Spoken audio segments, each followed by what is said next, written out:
The Tale of Ginger and Pickles. Once upon a time there was a village shop.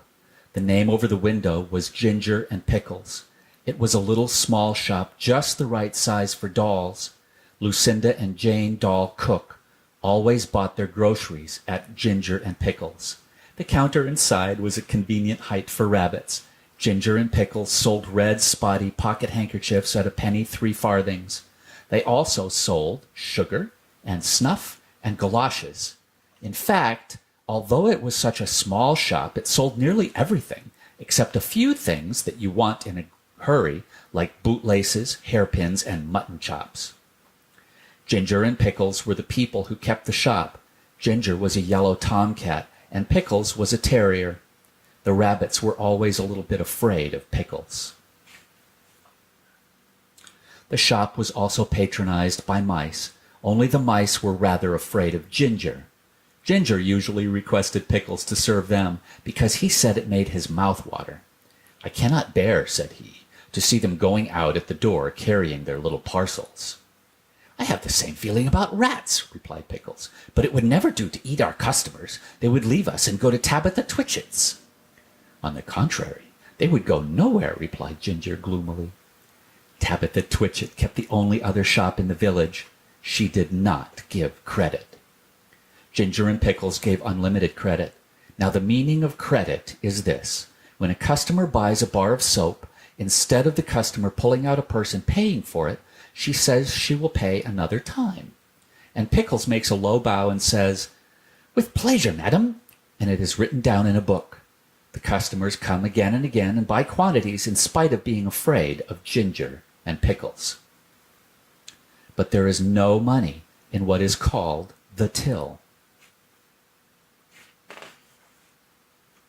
The customers came in crowds every day and bought quantities, especially the toffee customers, but there was always no money. They never paid for as much as a pennyworth of peppermints, but the sales were enormous, 10 times as large as Tabitha Twitchit's.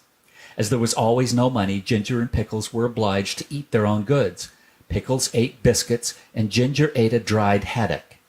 They ate them by candlelight after the shop was closed. When it came to January 1st, there was still no money, and Pickles was unable to buy a dog license. "It is very unpleasant. I am afraid of the police," said Pickles. "It is your own fault for being a terrier. I do not require a license, and neither does Kep the collie dog." "It is very uncomfortable. I am afraid I shall be summoned. I have tried in vain to get a license upon credit at the post office," said Pickles. "The place is full of policemen. I met one as I was coming home." "Let us send in the bill again to Samuel Whiskers, Ginger. He owes 22 and 9 for bacon." "I do not believe that he intends to pay at all," replied Ginger. "And I feel sure that Anna Maria pockets things. Where are all the cream crackers?" "You have eaten them yourself," replied Ginger. Ginger and Pickles retired into the back parlor. They did accounts. They added up sums and sums and sums.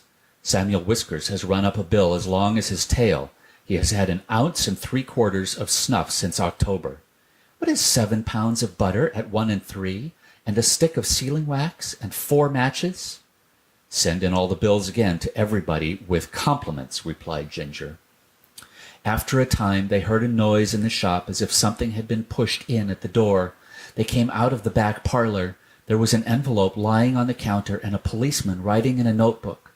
Pickles nearly had a fit. He barked and made little rushes.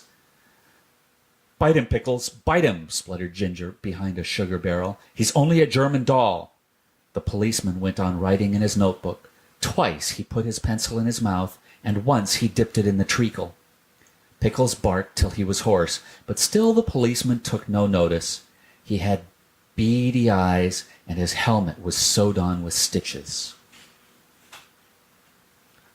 At length, on his last little rush, Pickles found that the shop was empty.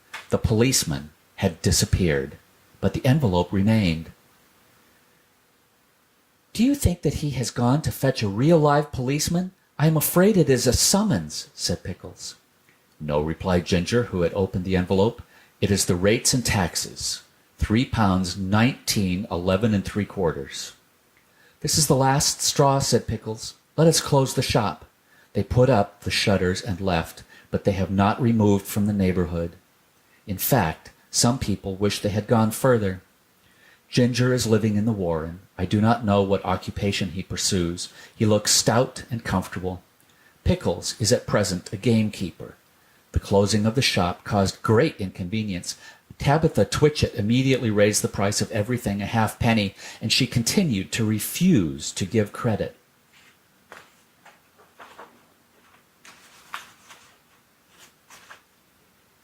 Of course, there are the tradesmen's carts, the butcher, the fishman, and Timothy Baker, but a person cannot live on seedwigs and sponge cake and butter buns, not even when the sponge cake is as good as Timothy's. After a time, Mr. John Dormouse and his daughter began to sell peppermints and candles, but they did not keep self-fitting sixes, and it takes 5 mice to carry one 7-inch candle. Besides, the candles which they sell behave very strangely in warm weather, and Miss Dormouse refused to take back the ends when they were brought back to her with complaints. And when Mr. John Dormouse was complained to, he stayed in bed and would say nothing but "very snug," which is not the way to carry on a retail business. So everybody was pleased when Sally Henny Penny sent out a printed poster to say that she was going to reopen the shop. "Henny's opening sale! Grand cooperative jumble! Pennies, penny prices! Come buy, come try, come buy!" The poster really was most enticing. There was a rush upon the opening day. The shop was crammed with customers, and there were crowds of mice upon the biscuit canisters. Sally Henny Penny gets rather flustered when she tries to count out change, and she insists on being paid cash, but she is quite harmless, and she has laid in a remarkable assortment of bargains. There is something to please everybody. The